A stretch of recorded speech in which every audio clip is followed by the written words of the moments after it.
These fancy LED headlights come standard on this new top grade Touring. Luckily, if you guys go for the base LX model, you'll still get LED daytime running lights with a projector halogen. Now you can see the grille of this new Civic is pretty bold.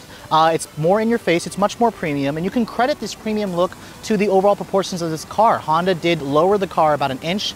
They made it 2 inches wider and it's 3 inches longer, so it aids to that in giving the Civic a much more aggressive stance. Now at the rear of the all-new Civic, some of you may confuse this sedan model for the upcoming 5-door hatchback, but you can see this particular one has a completely redesigned rear end. Now Honda will give you LED taillights on even the base LX models, but you can see the entire rear proportion certainly looks very coupe-like. Now stepping inside the cabin of the all-new 10th generation Civic, you can immediately tell that Honda decided to go with a much more premium and upscale ambiance. If you remember the old 9th generation Civic, that was widely criticized for having a very cheap interior. That's simply not the case with this car. In fact, the interior is so nice, it makes me wonder what's the point of buying the Acura version of this platform. Now, my particular Touring tester does come standard with Honda's push-button start and intelligent access. You do get Honda's new key fob system, and this particular one does have remote start. If you guys go for an EX and above trim, it will come standard with Honda's remote start, so it's nice that Honda includes that. Now, to start the car up, all you have to do is put your foot on the brake and then push the button to start the engine.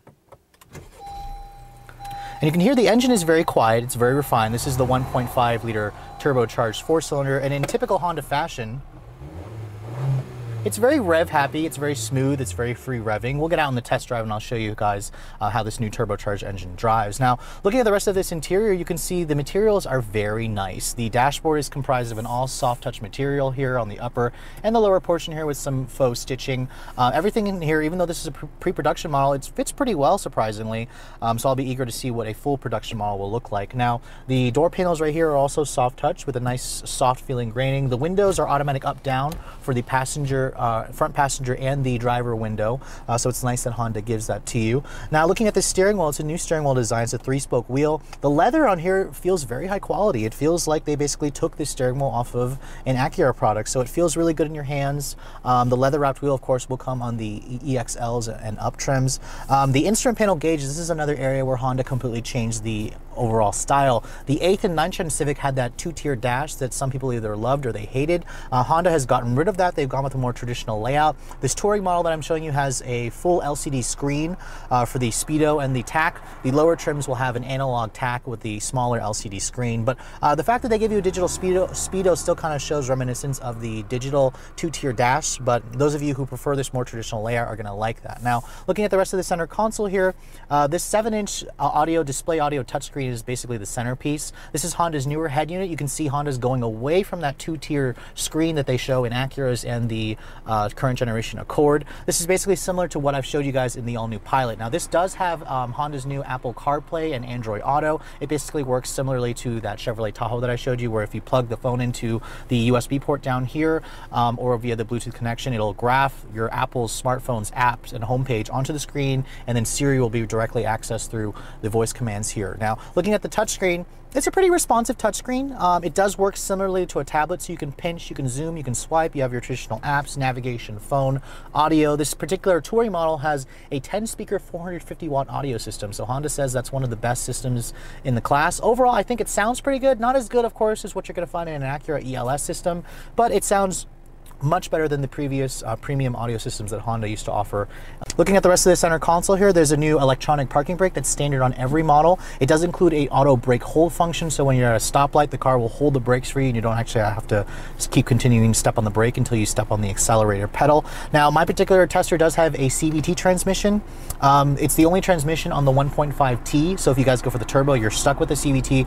The 2-liter model does offer a 6-speed manual or a CVT. It's limited to the LX model, which I'll show you guys in the test drive how the 6-speed manual model drives. The shifter itself is very nice. It's leather wrapped. You do get a nice backup camera here that does have your distance and trajectory markers. So Honda basically pours on the technology with this Touring model. It has a plethora of driver assistance tech.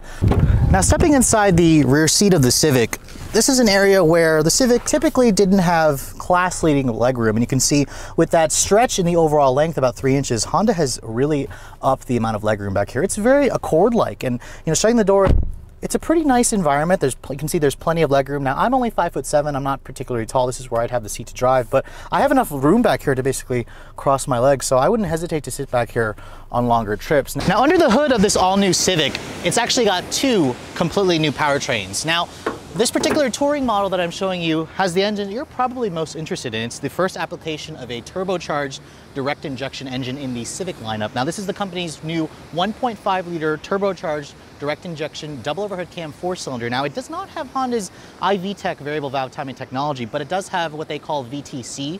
But the numbers are pretty good. It's a Honda designed turbocharger. It puts out 174 horsepower and 162 pound-feet of torque. Now, all that power is still represents good gas mileage numbers. You're still going to get 31 in the city and 42 on the highway. And if you guys are counting from the old 2015 Civic, that's a 31 horsepower increase versus the old 1.8. Now, if you guys don't want to go for the turbo, there's still a 2-liter naturally aspirated double overhead cam 4-cylinder. That makes 158 horsepower and 138 pound-feet of torque. And that engine, it comes in the LX and the EX grades, and it's rated about 3141 mpg. So not really much in terms of difference. Honda says this car will get 35 miles per gallon combined, which is tops in the class for a compact sedan. Now, the Civics still come in front-wheel drive. You can take your pick between a 6-speed manual or a CVT on the 2-liter engine. This 1.5-liter turbo only comes with the CVT option. Well, I'm driving this 2016 touring model equipped with the new 1.5T. Let's take a look and see how it all works, shall we?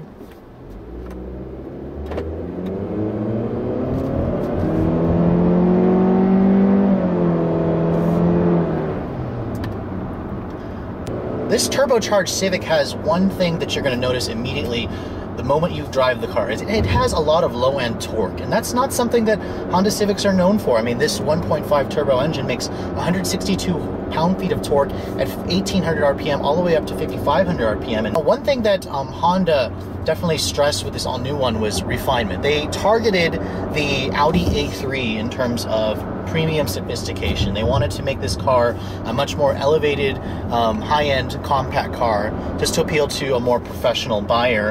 And I think Honda's definitely achieved that. This car rides similarly to an Accord. It has that substantial bucket or button down solid feel, and even though that this is a small car, Honda threw in all the safety features that they could at this car. One thing that the Civic Touring will give you, in fact actually every Civic trim is available with their Honda Sensing technology, which includes features like road departure mitigation, lane departure warning, forward collision warning with collision mitigation braking.